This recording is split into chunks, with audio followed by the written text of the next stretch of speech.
Hello students, welcome to another class of MA Final Sociology, Paper 1, Unit 4. आज की कक्षा में हम सिंबॉलिक इंटरैक्शनिज्म प्रतीकात्मक अंतःक्रियावाद को हर्बर्ट ब्लूमर का जो योगदान है उसी को कंटिन्यू करेंगे और आज हम इस विवेचना का द्वितीय भाग देखेंगे। मैं Anupama Saha, associate professor sociology, government college Sirohi, Rajasthan.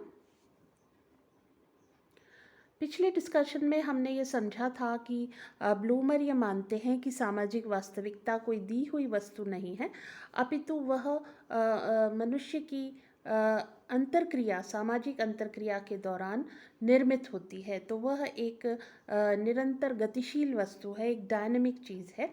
वह कोई स्थिर एंटिटी नहीं है और न ही उसका कोई भौतिक स्वरूप है। वह निरंतर जो अंतरक्रिया की प्रक्रिया है उसके दौरान पैदा होती है और मनुष्य जो है वो अपनी जिस भी दिशा में होते हैं उस दिशा में जो ऑब्जेक्ट्स होते हैं, जो वस्तुएं होती हैं, जो घटनाएं घटित हो रही होती हैं या जो अन्य व्यक्तियों के व्यवहार होते हैं, उनको संकेतों के माध्यम से समझते हैं, उनको अपने व्यक्तिनिष्ठ अर्थ देते हैं और उस अर्थ के द्वारा उनकी क्रिया प्रतिक्रिया निर्धारित होती है। तो इस तरह से वह कहते हैं कि अगर हमें मनुष्य को समझना है, अगर हमें समाज को समझना है, अगर हमें सामाजिक वास्तविकता को समझना है, तो हमें ह्यूमन इंटरैक्शंस पर, मनुष्य की अंतरक्रियाओं पर फोकस करना होगा। आज की क्लास में हम देखेंगे कि उन्होंने सिंबॉलिक इंटरैक्शनिज्म के संबंध में और क्या महत्वपूर्ण बातें कही हैं। The complex interaction between meanings, objects, and behavior, according to Blomer, is a uniquely human process because it requires behavioral responses based on the interpretation of symbols and not just environmental stimuli.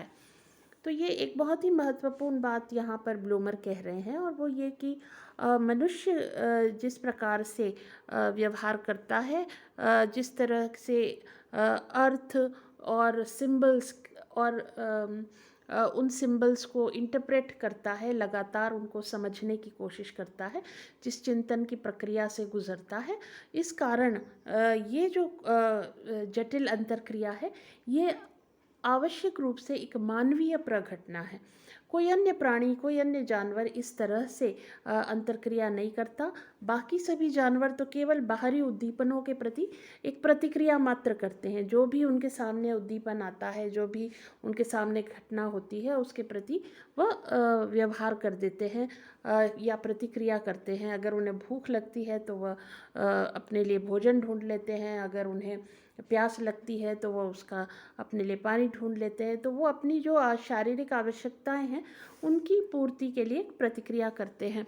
लेकिन मनुष्य केवल शारीरिक आवश्यकताओं की या जो भी उसकी इंस्टिंक्ट्स हैं, जो भी उसकी मूलभूत जो प्रवृत्तियां हैं, केवल उनके प्रति रिएक्ट नहीं करता है। वह उनको देखता है, वह उनके संबंध में चिंतन करता है और फिर चिंतन की एक प्रक्रिया से गुजरने के पश्चात वह उनके प्रति प्रतिक्रिया करता है। और इसलिए मानवीय जो अंतरक्रिया है वह एक बहुत ही जटिल प्रक्रिया है।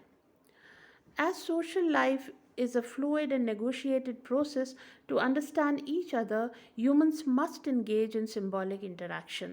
तो वे कह रहे हैं कि चूँकि मनुष्य की जो सामाजिक जीवन है वो बहुत ही फ्लूइड है, बहुत स्पष्ट नहीं है और बहुत ही गतिशील है और उसके अंदर बहुत कुछ आदान प्रदान होता है।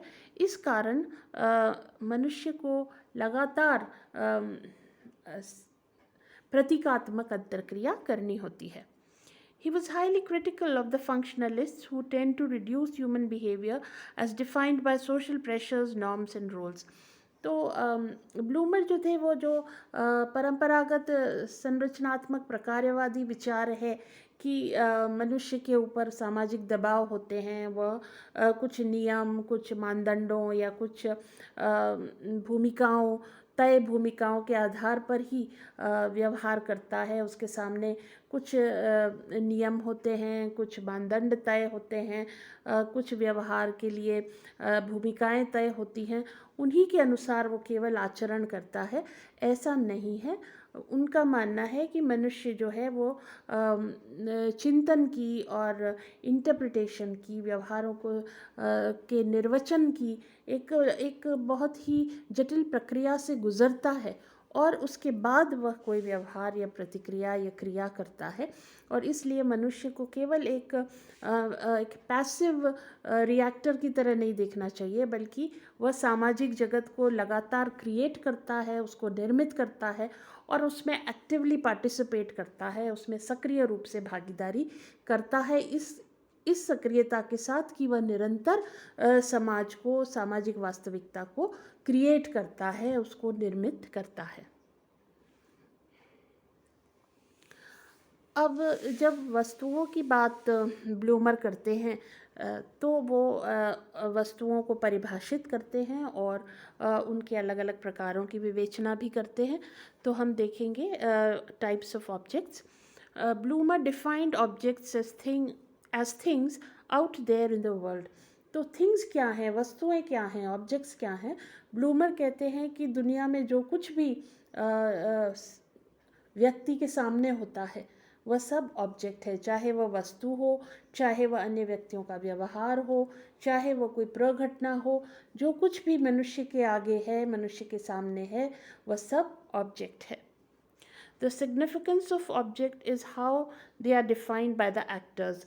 अब यूँ तो दुनिया में बहुत कुछ मनुष्य के सामने होता है, लेकिन हर एक ऑब्जेक्ट जो मनुष्य के सामने है उसमें से क्या महत्वपूर्ण है, यह इस बात से तय होता है कि वह व्यक्ति या मनुष्य उसको क्या अर्थ दे रहा है, उसके लिए किसी भी वस्तु का क्या अर्थ है, उससे उसकी सिग्निफिकेंस या उसका महत्व तय होता है। Different objects have different meanings for different individuals. तो अलग अलग जो वस्तुएं होती हैं उनका अलग अलग व्यक्तियों के लिए अलग अलग अर्थ होता है। जैसे मान लीजिए आप महाविद्यालय को ही ले लें, तो महाविद्यालय में विद्यार्थी आते हैं। कुछ विद्यार्थी जो हैं वो, उनके लिए अध्ययन महत्वपूर्ण है, वो अध्ययन को सबसे ज़्यादा महत्व देते हैं और इसलिए रेगुलरली क्लासेस में जाते हैं। कुछ के लिए महाविद्यालय का मतलब केवल पढ़ना नहीं है, उन्हें एक्स्ट्रा करिकुलर एक्टिविटीज़ में ज़्यादा इंटरेस्ट होता है। कुछ विद्यार्थियों को स्पोर्ट्स में दिलचस्पी होती है, तो उनके लिए महाविद्यालय आने का मतलब ये हुआ कि उन्हें खेलने का अवसर मिले। कुछ के लिए महाविद्यालय का मतलब अपने दोस्तों के साथ बैठकर गपशप करने का, उनसे बातचीत करने का, उनके साथ समय। तो महाविद्यालय तो एक ही है, लेकिन वो अलग अलग विद्यार्थियों के लिए उसके अलग अलग अर्थ हैं। तो हर व्यक्ति हर घटना, हर वस्तु को अपना एक अर्थ देता है और उसके अनुसार ही वह उसके प्रति व्यवहार या प्रतिक्रिया करता है। Bloomer mention 3 types of objects. Physical objects, तो एक तो भौतिक वस्तुएं होती हैं जो निर्जीव हैं, जैसे कुर्सी है, पेड़ है, ये सब निर्जीव वस्तुएं हैं, फिजिकल ऑब्जेक्ट्स हैं, भौतिक वस्तुएं हैं। फिर सोशल ऑब्जेक्ट्स, यानी अन्य व्यक्ति जिनके साथ वह किसी न किसी रूप में रिलेट करता है, जैसे उसकी माता पिता, अन्य विद्यार्थी, दोस्त, पड़ोसी, तो ये सोशल ऑब्जेक्ट्स हैं। और फिर एब्स्ट्रैक्ट ऑब्जेक्ट्स, आइडियाज़ और मॉरल प्रिंसिपल्स। तो तीसरा अमूर्त वस्तुएं हैं, जैसे व्यक्ति के विश्वास, उसकी मान्यताएं, उसकी नैतिकताएं। तो ये सब चीज़ें एब्स्ट्रैक्ट या अमूर्त वस्तुएं कहलाती हैं। तो अब सारांश रूप में हम अगर देखें तो ब्लूमर का जो पूरा थियोरेटिकल फॉर्मुलेशन है, जो सैद्धांतिक निरूपण है, उसको हम निम्न बिंदुओं से समझ सकते हैं। Human beings are thinking beings. जो सबसे पहली बात वो कह रहे हैं कि मनुष्य जो है वो एक चेतन प्राणी है, वह लगातार सोचता है, चिंतन करता है। The capacity for thought is shaped by social interaction. तो ये जो उसके सोचने समझने की क्षमता है, यह सामाजिक अंतरक्रिया के द्वारा निर्धारित होती है। Human beings learn the meanings and symbols through social interaction, exercising the capacity of thought. तो जो मनुष्य है वो वस्तुओं का जो अर्थ है और जो संकेत हैं उनको सामाजिक अंतर्क्रिया के दौरान ही अपनी जो चिंतन करने की शक्ति है उसके आधार पर समझता है. These meanings and symbols provide the basis for distinctive human interaction. तो जो स्पेसिफिक हर एक केस में जो ख़ास तरह का जो सामाजिक अंतर्क्रिया हो रही है, दो व्यक्तियों के बीच जो अंतर्क्रिया हो रही है वह किससे डिफाइन होती है, वो दोनों एक दूसरे के व्यवहारों को किस तरह से समझ रहे हैं और उसको क्या मीनिंग, क्या अर्थ दे रहे हैं. Modification of meanings and symbols occur through the interpretation of situations. तो एक दी हुई दशा में वो लगातार जो अर्थ हैं, जो संकेत हैं, उनके अर्थ बदलते रहते हैं. ऐसा नहीं है कि कोई अर्थ हमें किसी वस्तु को या किसी व्यवहार को जो हमने एक बार अर्थ दे दिया वह परमानेंट है, वह स्थायी है. वह लगातार अंतर्क्रिया के दौरान बदलता रहता है. Humans' capability of modifications is due to their ability to interact with themselves. तो ये कैसे होता है, क्योंकि हम न सिर्फ समाज में अन्य लोगों के साथ अंतर्क्रिया कर रहे होते बल्कि हम स्वयं के साथ भी लगातार अंतर्क्रिया करते हैं और इसके कारण हम घटनाओं को अलग अलग स्थितियों में, अलग अलग संदर्भों में होते हुए देखते हैं और उसके आधार पर हमारे अर्थ बदलते रहते हैं. The intertwining of interaction and action make up groups and societies.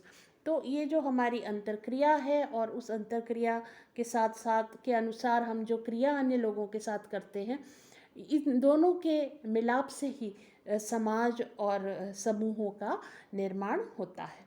तो इस तरह से मूल बात जो ब्लूमर कह रहे हैं वह यह है कि समाज जो है वह ह्यूमन इंटरैक्शंस पर आधारित है, मनुष्य की आपसी अंतर्क्रिया पर आधारित है. और यह अंतर्क्रिया कैसे होती है, यह अंतर्क्रिया लगातार सोशल सिचुएशंस में सामाजिक अंतर्क्रिया के दौरान जो भाग लेने वाले लोग हैं वे उस दशा को अपने व्यक्तिनिष्ठ अर्थ देते हैं और उन अर्थों के आधार पर वह परस्पर क्रिया प्रतिक्रिया करते हैं और इस तरह से जो इंटरैक्शन है उसकी दिशा और दशा तय होती है.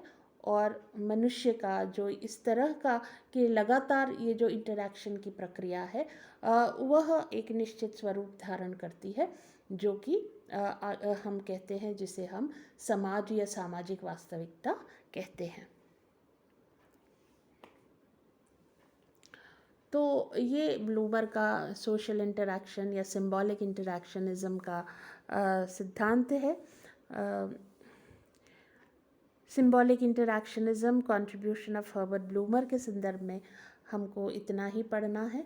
इस संबंध में आपके यदि कोई सवाल या जिज्ञासाएं हों तो आप कभी भी मुझसे पूछ सकते हैं व्हाट्सएप के ज़रिए या कमेंट बॉक्स में जाकर. मुझे उम्मीद है कि ये जो आपको जानकारी दी गई है वो आपको उपयोगी लगी होगी. आप सभी का बहुत बहुत धन्यवाद.